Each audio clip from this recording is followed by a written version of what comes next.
This is chapter 12 of Book Lovers. 12. I sit up gasping, cold, panicked.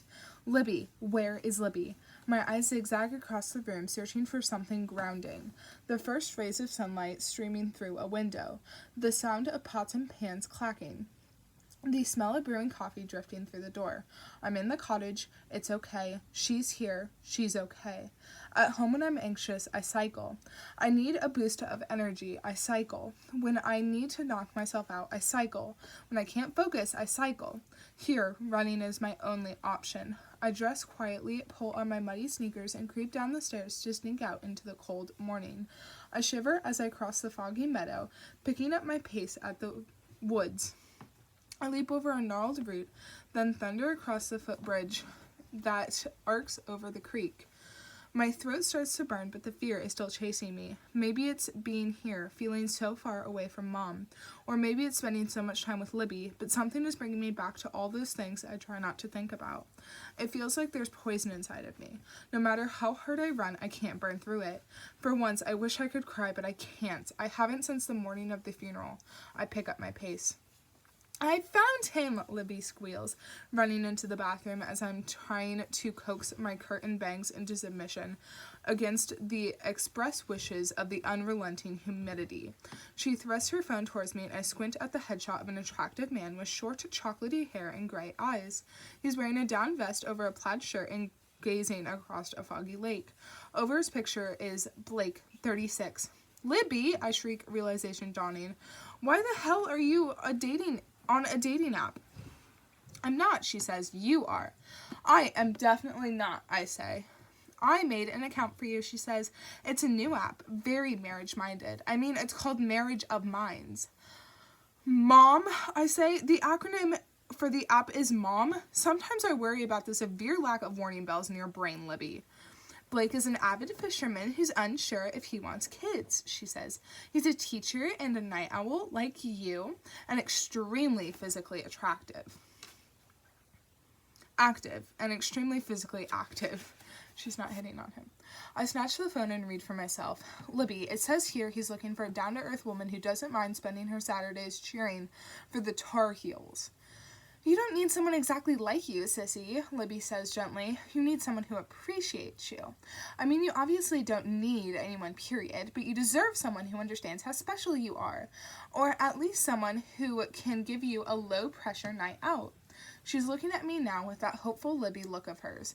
It's halfway between the expression of a cat who's dropped a mouse at a person's feet and that of a kid handing over a Mother's Day drawing, blissfully unaware that Mommy's snow hat looks only and certainly like a giant penis. Blake is the penis hat in this scenario. Couldn't we just have a low-pressure night out together, I ask. She glances away with an apologetic grimace. Blake already thinks he's meeting you at Papa Squat's for karaoke night. Nearly every part of that sentence is concerning. She wilts. I thought you wanted to switch things up. Not be so... Nadine Winters, a voice in my mind says. It takes me a second to recognize it as the husky teasing timbre of Charlie. I suppress a groan... Oh my god, she's not moaning. I suppress a groan of resignation. It's one night, and Libby's gone to a lot of trouble for this weird gift. I guess I should Google what a Tar Heel is beforehand, I say. A grin breaks across her face. If Mom's smile was springtime, Libby's is full summer. She says, No way, that's what we call a conversation starter. Libby, acting as me, didn't tell Blake where we were staying and instead suggested secretly we, meet him at Papa Squat's around 7. In her flowy wrap dress with her hair perfectly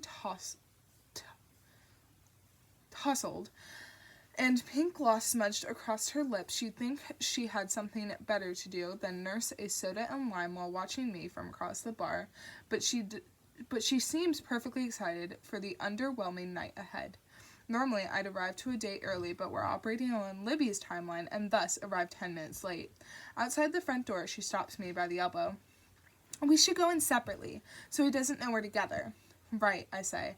That will make it easier to knock him out and empty his pockets. What should our signal be? She rolls her eyes.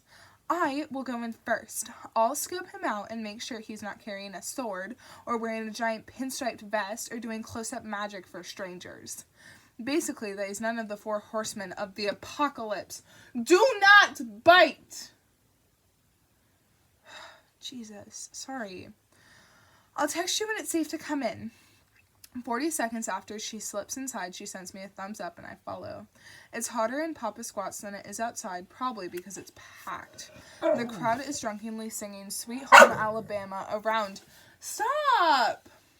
And on the karaoke stage at the back of the room, and the whole place smells like sweat and spilled beer. Blake, 36, is sitting at the first table, facing the door with his hands folded like he's here with Ruth from HR to fire me. Blake, I outstretch a hand. Nora? He doesn't get up. Yep.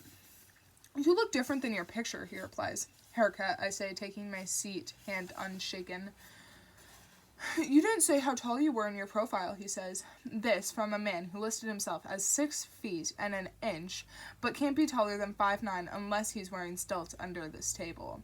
So at least dating in Sunshine Falls is exactly the same as in New York. It didn't occur to me it would matter. How tall are you? Blake asks. I stall, hoping this will give him time to rethink his first date strategy. No such luck. 5'11".